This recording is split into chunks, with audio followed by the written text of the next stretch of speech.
کسی بندے کو پوچھا جائے نا بتا کیا حال ہے، تو اگر اس کے پاس دولت کے انبار، وہ کہتا بڑا فضل ہے اللہ کا۔ اچھا کیا فضل ہے اللہ کا؟ تو تہجد کی نماز بھی پڑھنے لگ گیا؟ نہیں، میں تو 5 بھی نہیں پڑھتا۔ اچھا کیا فضل ہے کہ اللہ نے تجھے یہ کرم کر دیا کہ تیری زبان پہ جھوٹ نہیں آتا؟ نہیں، میں تو صبح شام جھوٹ بولتا ہوں، ٹیکس بھی چوری کرتا ہوں، میں تو سب کچھ کرتا ہوں۔ تو پھر کیا فضل ہے؟ کہتا مجھے دولت دے دی گئی۔ تو یہ انسان کی فطرت ہے کہ دولت جو مل جائے اس کو تو اس کو فضل الہی سمجھتا ہے، وہ ناجائز طریقے سے بھی لے تو اس کو بھی فضل سمجھتا ہے۔ کبھی آپ نے دیکھا ہوگا کہ سراسر کمائی حرام کی ہے، ناجائز فروشی کے ساتھ، رشوت کے ساتھ اور کیا کیا دھندے کے ساتھ اس نے جو ہے وہ دولت کمائی، اور عالی نصب کوٹھی بنا کے اوپر لکھ دیا ھذا من فضل ربی، یہ میرے رب کا فضل ہے۔ حالانکہ یہ تو قہر تھا، آزمائش تھی اس کے اوپر، لیکن وہ شیطان نے اس کو جس راستے پہ لگایا اور شیطانی دھندے کے ساتھ جو اس نے دولت کمائی، اس کو بھی یہ فضل ربی قرار دے رہا ہے اور سمجھتا ہے کہ واقعی میں رب کا فضل ہے۔ نہیں، اللہ فرماتا ہے ایسا نہیں ہے، یہ اس کی کج فکری ہے۔ فضل یہ نہیں ہے کہ کسی کو دولت دے دی جائے، فضل یہ ہے کسی کو تہجد کے سجدوں کی توفیق دے دی جائے، فضل یہ ہے کسی کے سینے کے اندر ایمان کا چراغاں کر دیا جائے، فضل یہ ہے کہ کوئی شخص جھوٹ بولنا چاہے بھی ایک غیبی طاقت زبان کو پکڑ لے، میرے بندے تو محمد عربی کا نوکر ہے اور محمد عربی صادق بھی تھا، امین بھی تھا، تو جھوٹ بولنا اچھا لگتا ہے تو وہ جھوٹ بولنا چاہے بھی تو نہ بول سکے۔ یہ ہے رب کا فضل، یہ ہے رب کی کرم نوازی اور یہ ہے رب کے رحم کا انداز۔ لیکن انسان کی کج فکری ہے، اللہ آزماتا ہے اس کو دولت دے کے، حالانکہ دولت کی آزمائش بہت ڈاڈی آزمائش ہے۔ حضرت عبداللہ ابن مبارک کہتے ہیں ہمیں غربت سے بھی آزمایا گیا اور دولت سے بھی آزمایا گیا۔ غربت کی آزمائش میں تو ہم پورے نکلے، لیکن دولت کی آزمائش میں ہم پورے نہ نکل سکے۔ یہ آزمائش زیادہ سخت آزمائش ہے، لیکن فیقول، بندہ کہتا ہے ربی اکرمن، میرے رب نے مجھے عزت دے دی، کوئی عہدہ مل جائے، کوئی شان و شوکت دنیا کی مل جائے، چاہے وہ اس کا ذریعہ کوئی بھی ہو، بندہ کہتا جی فلاں پہ بڑا ہی اللہ کا فضل ہو گیا۔ یار ایک معمولی شخص تھا، گلی سے نکلا، اب دیکھو جو ہے وہ وزارت کا قلم دان تھامے ہوئے ہے، بڑا فضل ہوا۔ کیا فضل ہوا اس کے اوپر کہ اس نے جائز ناجائز ہر راستہ جو ہے وہ اختیار کیا اور رب کو قدم قدم پہ ناراض کیا، اور ہم اس کو فضل گردان رہے ہیں۔ کہا فضل نہیں ہے، یہ ڈاڈی آزمائش ہے، لیکن انسان کی کج فکری ہے، وہ اس کو فضل کہہ رہا ہے۔ اچھا ایک اور انسان کی کج فکری دیکھیے، وَأَمَّا إِذَا مَبْتَلَاهُ فَقَدَرَ عَلَيْهِ رِزْقَهُ فَيَقُولُ رَبِّي أَهَانَنِ، اور اگر اللہ آزمائے اس کا رزق اس پر تنگ کر دے، فَيَقُولُ، تو پھر کہتا ہے رَبِّي أَهَانَنِ، میرے رب نے تو مجھے خار کر دیا، میرے رب نے تو مجھے ذلیل کر کے رکھ دیا۔ یہ فطرت ہے انسان کی کہ اس کو تھوڑی سی سختی ملے، دولت کے انبار جو تیزی کے ساتھ آ رہے ہیں تھوڑا سا کم ہو جائیں اور اس کو غربت کی چکی میں پیسا جائے، تو یہ بھی اس کی آزمائش تھی۔ دولت دے کے آزمائش کی گئی کہ کیا راہ خدا میں لٹاتا ہے کہ نہیں لٹاتا، میرے راستے کے اندر اس کو خرچ کرتا ہے کہ نہیں کرتا۔ یتیم، غریب، مسکین، لاچار، مجبور، نانے شبینہ کو ترستے ہوئے، بیمار، کیا ان کو ڈھونڈ ڈھونڈ کے ان کی دہلیز پہ پہنچتا ہے کہ نہیں پہنچتا۔ ایک تو یہ آزمائش تھی، لیکن اس نے اس کو آزمائش نہیں، اس کو عزت سمجھ لیا۔ اس نے کہا کہ میرا اللہ میرے پہ راضی ہے تو تبھی اتنی دولت دی ہے۔ اچھا اگر دولت اللہ کی رضا کی علامت ہوتی تو فرعون دولت مند نہ ہوتا، قارون کو خزانہ نہ دیا جاتا۔ اور دوسری بات، جب اس کو دولت نہیں دی جاتی، غربت میں آتا ہے تو کہتا ہے میرے رب نے مجھے رسوا کر دیا۔ یہ بھی اس کی کج فکری ہے۔ یار وہ بھی تو ہوئے ہیں کہ زمانے کے اندر ایک پھوٹی کوڑی بھی ان کے پاس نہیں رہی ہے۔ اللہ اکبر، آؤ دیکھو فقر ابو ذر کو سلام کرو، آؤ دیکھو فقر اویس کو سلام کرو، اچھا آ جاؤ حضور کی دہلیز پہ فقر محمدی کو سلام کرو۔ یہ عزت ہے، عزت، یہ بھی آزمائش ہے۔ اللہ دیکھتا ہے کہ فقر کی آزمائش میں کون پورا نکلتا ہے۔ زبان پر جو ہے وہ ناشکری کے لفظ تو نہیں لاتا، مل جائے اللہ کی طرف سے عطا ہو تو وہ بھی آزمائش ہے کہ اس پہ شکر ادا کرتا ہے کہ نہیں کرتا، اور نہ ملے تو یہ بھی آزمائش ہے کہ اس پہ صبر کرتا ہے یا کہ نہیں کرتا۔ واویلا کر دیا، شور و غل مچا دیا، لٹ گیا، میرے پاس کچھ نہیں، اپنی غربت کے اشتہار لگا دیے، ایک ایک شخص کے آگے ہاتھ پھیلاتا پھرتا ہے، اپنی غربت کی عزت کو پامال کر رہا ہے، اس امتحان میں ناکام ہو گیا۔ اب سنو اللہ کیا ارشاد فرماتا ہے، کلا بل لا تکرمون الیتیم، تم کہتے ہو کہ ہمیں دولت نہیں ملی تو رسوا کر دیا گیا، اور دولت مل گئی تو اللہ کا فضل سمجھتے ہو. اللہ فرماتا ہے ایسا نہیں ہے. اگر تمہیں آزمائش میں ڈالا گیا ہے تو تم اس آزمائش میں کہاں تک پورے نکلے ہو. آج تمہارے اوپر جو سختیاں آئی ہیں، آج اللہ تعالیٰ کی اگر ناراضگی ہے تو اس کا یہ سبب نہیں ہے کہ تم کو دولت نہیں دی گئی، بلکہ سبب کیا ہے؟ غور کیجئے. کلا، ایسا ہرگز نہیں. جو اس کی فکر تھی کلا سے نفی کر دی گئی. اور اس بات کس چیز کا کیا گیا؟ بل لا تکرمون الیتیم، تم یتیموں کو عزت نہیں دیتے ہو. اصل بات یہ ہے جو بات سوچنے کی ہے. اب قرآن کا یہاں اسلوب دیکھیے، میں قربان جاؤں قرآن کے اسلوب پہ. ایسے ہی نہیں، جب اکرمہ ابو جہل کا بیٹا اسلام کے حصار میں آتا ہے تو قرآن پڑھتا ہے نا تو اشش کر اٹھتا ہے اور پھر روتا ہے اور کہتا ہے ہاذا کلام و ربی، یہ میرے رب کا کلام ہے. اور قرآن بتا رہا ہے، اس کا لہجہ بتاتا ہے. اسلوب دیکھیے. بات غریب کو روٹی دینے کی نہیں کی گئی، غریب کو جو ہے وہ کھانا دینے کی نہیں کی گئی، اس کو کپڑے پہنانے کی نہیں کی گئی.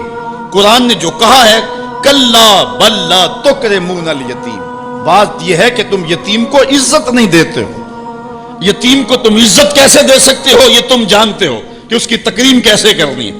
تمہارے پاس یتیم کو پہنانے کے لیے کپڑا نہیں ہے، اس کو دینے کے لیے روٹی نہیں ہے، لیکن تمہارے سینے میں پیار تو رکھا ہوا ہے نا. اس برہنہ یتیم کو سینے سے لگا کر کے اس کا ماتھا تو چوم سکتے ہو نا. رب یہ نہیں دیکھتا روٹی کس نے دی، رب یہ دیکھتا یتیم کو پیار کس نے دی ہے. وہ یہ دیکھتا ہے کلا بل لا تکرمون الیتیم. معاملہ روٹی کا نہیں ہے.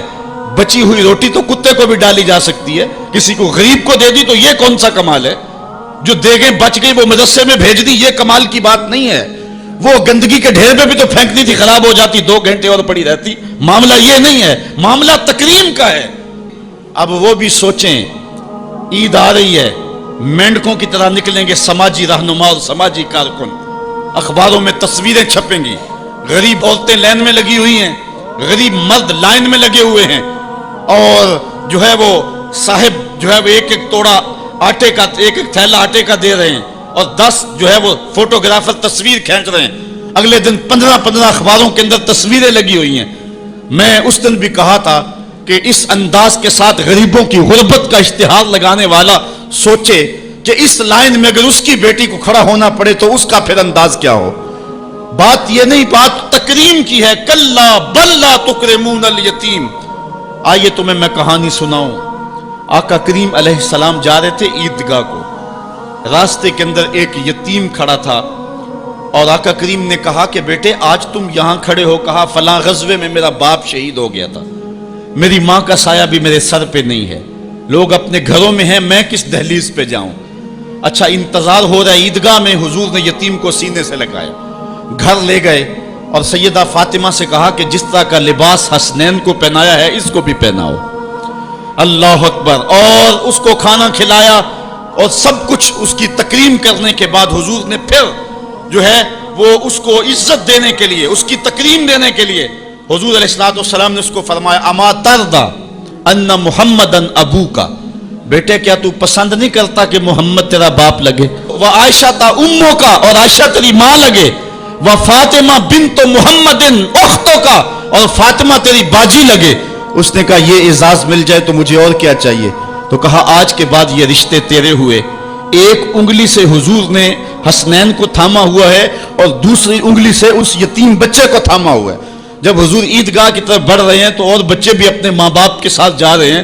وہ بچہ زبان حال سے کہتا ہے تھا تو یتیم، آج یتیمی کا مزہ ہی نہیں آ گیا ہے کہ حضور کی انگلی تھام کے جا رہا ہوں. تو یتیم کی تکریم کا مسئلہ ہے، اس کو عزت نفس دینے کا مسئلہ ہے. یتیم کو لوگوں کے اندر کھڑا کر کے اس کو اعزاز دیتے ہو، وہ اعزاز نہیں ہے، وہ رسوائی ہے. مجھے 1 سال قبل ایک ایسی تقریب میں لوگ کھینچ کر کے لے گئے جہاں وہ آج کل اجتماعی شادیوں کا رواج ہے. تو میں بڑی معذرت کی، میرے لیے مشکل ہوگا کیونکہ مجھے اندازہ تھا اس تقریب کا، لیکن میں کبھی گیا نہیں تھا پہلے. تو میں جب اس تقریب میں پہنچا تو یقین جانے کہ 2 دن تک جو ہے وہ میں بے چین رہا ہوں. میں کہتا ہوں غریب سے غریب آدمی ہوتا ہے نا، اس کو معاشرے میں پروٹوکول اعزاز نہ بھی ملے تو شادی والے دن تو مہمان خصوصی وہی ہوتا ہے نا. اس دن تو سارے اس کے چہرے کو دیکھتے ہیں، لیکن ان دولوں کو بھی جو ہے وہ لائن پہ بٹھایا ہوا تھا اور اوپر مہمان خصوصی کوئی اور بیٹھے تھے. میں نے کہا یہ بیچارے مسکین آج بھی مہمان خصوصی نہیں ہے، آج ان کی زندگی کا اہم دن ہے، اور آج بھی اتنے لوگوں کے سامنے اشتہار لگایا جا رہا ہے یہ غریب لوگ ہیں، اور دلہنوں کا بھی اشتہار لگایا جا رہا ہے یہ غریب بچیاں ہیں، اور پھر کیا ان کے چہرے پہ کوئی مسرت کے آثار تھے اور نہ ان بیٹیوں کے چہرے پہ کوئی مسرت کے آثار تھے؟ تو لوگ خوشی بانٹنے چلے ہیں لیکن غموں میں اضافہ کرتے چلے گئے۔ رات کی تنہائی میں نکلو، اندھیرا پھیلا ہوا ہو، کوئی دیکھنے والا نہ ہو، اپنے سائے سے بھی بچو اور جا کے غریب کے گھر میں رقم پھینک کے آ جاؤ، اسے پتہ نہ ہو یہ پھینکی کس نے ہے، اور پھر وہ شادی کریں جو دعائیں ان کے کلیجے سے نکلیں گی عرش تک پہنچیں گے۔ تو بات پیسے دینے کی نہیں ہے، بات تکریم کی ہے۔ کلا، دیکھو قرآن کا اسلوب، کلا بل لا تکرمون الیتیم، معاملہ یہ ہے کہ یتیم کی عزت، تکریم۔ میرے اور آپ کے آقا مولا نے تو یہاں تک فرمایا جب بچے اکٹھے کھیل رہے ہوں، تمہارا بچہ بھی ان بچوں میں کھیل رہا ہو تو بچے کو بیٹا کہہ کے آواز نہ دو، اس کا نام لے کے پکارو۔ عرض کی گئی حضور بیٹا ہے، بیٹا کہہ کے پکاریں گے تو حرج بھی کیا ہے؟ کہا تم نہیں جانتے، ہو سکتا ہے کہ وہاں کوئی یتیم بچہ بھی کھیل رہا ہو، اور جب یہ تم کہو گے تو تڑپ جائے گا، آج میرا باپ ہوتا تو مجھے بیٹا کہہ کے پکارتا، لیکن آج میں محروم ہوں۔ تو کہا مسئلہ یہ ہے، کلا بل لا تکرمون الیتیم ولا تحاضون علی طعام المسکین۔ دیکھیے قرآن کا اسلوب، کہا ایک تو یتیم کی تکریم نہیں ہے، یہ ساری افطار اس لیے آئی، اور دوسری بات یہ ہے کہ وہ آپس میں ایک دوسرے کو مسکین کے کھانے کی رغبت نہیں دیتے، یعنی ایک شخص خود غریب ہے اور اتنی طاقت نہیں رکھتا کسی غریب کی پرورش کر سکے، وہ عہدہ برا نہیں ہو سکتا کہ اتنا کہ میں تو کچھ کر نہیں سکتا، کوئی بھوکے تڑپتے ہوئے غریب کو دیکھے خود نہ دے سکے، اللہ نے اسے زبان تو دی ہے، کسی امیر کی دہلیز پہ وہ نہیں جاتا یہ چلا جائے اور جا کے توجہ دلائے کہ میرے ہمسائیگی کے اندر ایک یتیم تڑپ رہا ہے، بیوہ کی بیٹیاں بوڑھی ہو رہی ہیں دہلیز پہ، اور وہ جا کے اپنے اعتبار پہ جو ہے ان کا انتظام کر دے۔ یہ ہے ولا تحاضون علی طعام المسکین۔